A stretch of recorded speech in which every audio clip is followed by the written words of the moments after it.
What is going on YouTube? It is your boy MrBaboon back with a reaction video. This time we are reacting to D-Day. And it has passed, right? It was on June 6th. It is now the 12th. I was hoping to get this done a lot sooner so I can have this out. You know what I mean? By then or on the day. You know? But I wasn't able to. I had some stuff that came up and all kinds of stuff. But we hope we get it done.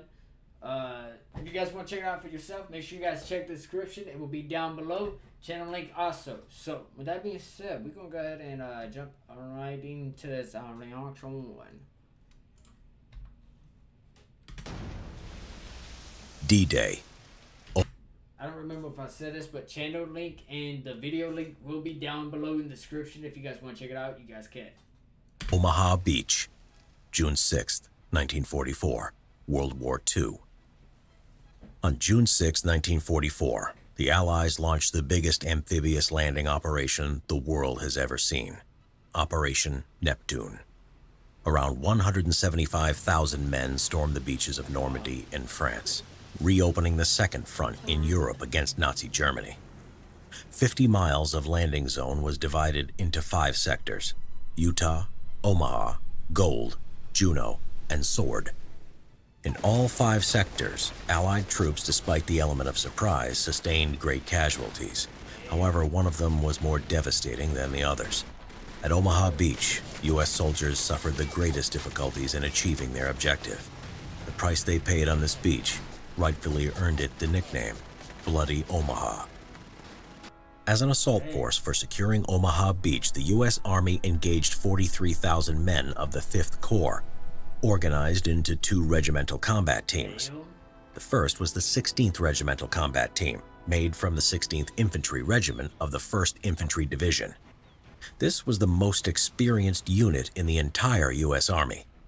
The second was the 116th Regimental Combat Team, formed out of the 116th Infantry Regiment of the National Guard 29th Infantry Division. Each team was allotted a tank battalion for fire support. The 741st Tank Battalion supported the 16th RCT, and the 743rd Tank Battalion offered assistance to the 116th RCT.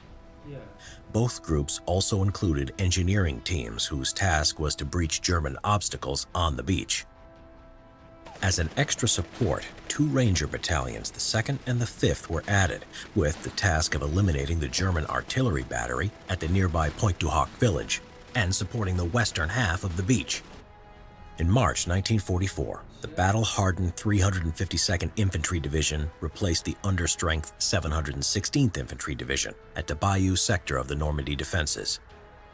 The unit consisted of Eastern Front veterans and fresh conscripts. It consisted of 3 regiments: the 914th, 915th, and 916th Grenadier Regiments, reinforced with the 726th Infantry Regiment of the 716th Infantry Division. The strength of the German defense was 7,800 soldiers. These men were organized into 13 strongpoints of Widerstandsnester, positioned in such a manner to protect the draws, the gullies that cut through the bluffs, allowing for exit off the beach. Each strongpoint was able to provide covering fire to the neighboring ones. The assault sectors at Omaha were codenamed by the U.S. Army from west to east as Charlie Dog, consisting of green, white, and red sections, Easy green and red sections, and Fox green section. The plan was for the 116th RCT to land at Dog and Easy green sectors, and for the 16th RCT on Easy red and Fox green. These are 3 unique Manscaped trimmers, all designed for different parts of the body. The Lawnmower 4.0 is perfect. By the way, next time I record, I'm going to turn off my notifications before I start recording, so you know what I mean? Turned out as the battle unveiled, the situation on the beach made the plan completely futile. Between 0200 and 0300 hours on the morning of June 6, 1944, the Allied fleet arrived off the coast of Normandy. As they reached the transport area, soldiers embarked transport ships on waves that were up to 6 feet tall. As they were moving towards the coast, they had the expectation that the Air Force and the Navy had already prepared the field for their arrival. The truth was completely different, as both bombers and naval artillery missed their targets because of bad weather. Not a single strongpoint was destroyed when the first assault wave appeared on Omaha Beach. Infantry couldn't even count on amphibious Sherman tanks that were supposed to provide covering fire on the beach. Out of the 29 tanks of the 741st Tank Battalion sent in the first wave, only 2 managed to reach the beach. Others sunk to the bottom of the channel as the high waves were too much for their flotation screens. Bad weather conditions also forced the landing craft to disembark troops further from the beach than planned. In some cases, the soldiers had to jump into water that was over their heads.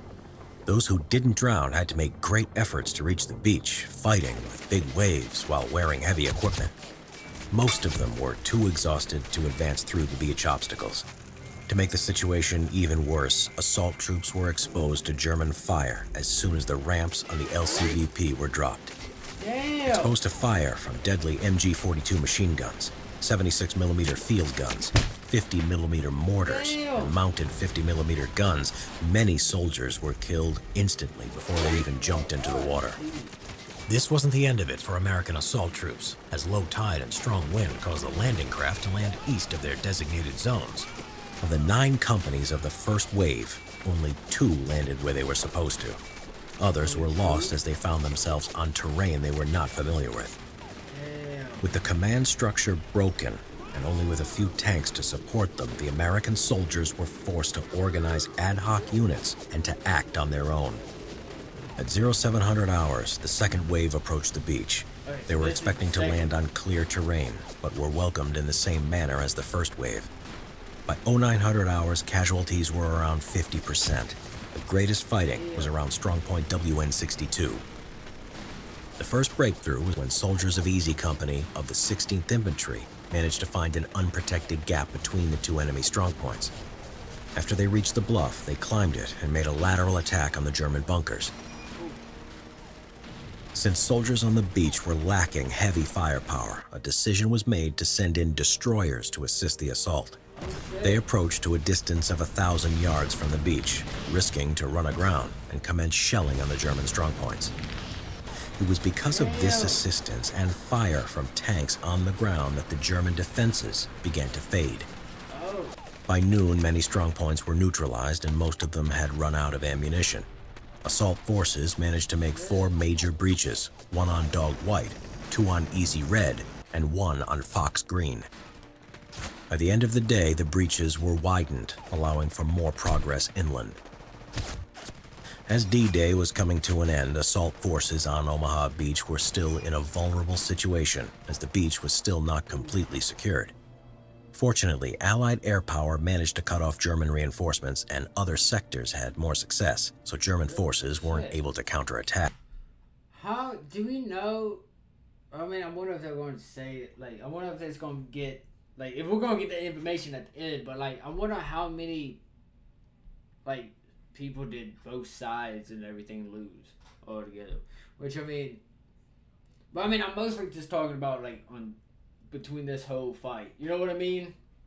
I wonder if they're going to say... The 16th and the 116th Regimental Combat Teams managed to put under their control a piece of territory 10,000 yards wide and 2,000 to 3,000 yards deep.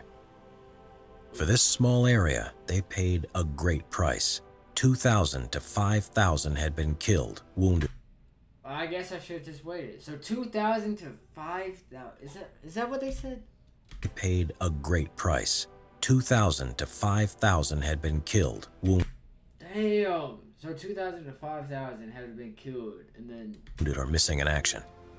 Oh, wounded or missing in action. Damn, bro. Rest in peace, bro. It was only after 2 days that the initial D-Day task was complete. The beachhead was secured, and a connection was made with Gold Sector. Of all 5 beaches, Omaha was the only one where Allied troops were put in danger of a complete defeat. It was because of the improvisation of the men on the beach that turned an initial disaster into an eventual victory.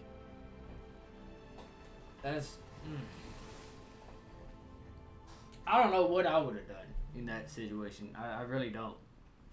Like, I mean, I really don't know what I would have done in that situation. It's crazy. Oof. Let me know what you guys thought about it. RIP to, you know what I mean? RIP to the soldiers that lost their lives and stuff. RIP. Oof. Let me know what you guys think. Down low in the description of the video and the channel link. If you guys want to check it out, definitely go check it out. I will definitely say that. Definitely go check out this channel. Support this channel and everything. You know what I mean? This channel right here with Simple History. Really good. Always have amazing videos and everything. So make sure you guys do go check that out. Support his channel, all that good stuff. I will see you guys in the next one. Positivity is key, motivation is key, happiness is key. You guys stay safe, all that good stuff. I'm gonna head out. You guys watch out for each other. See you guys in the next video.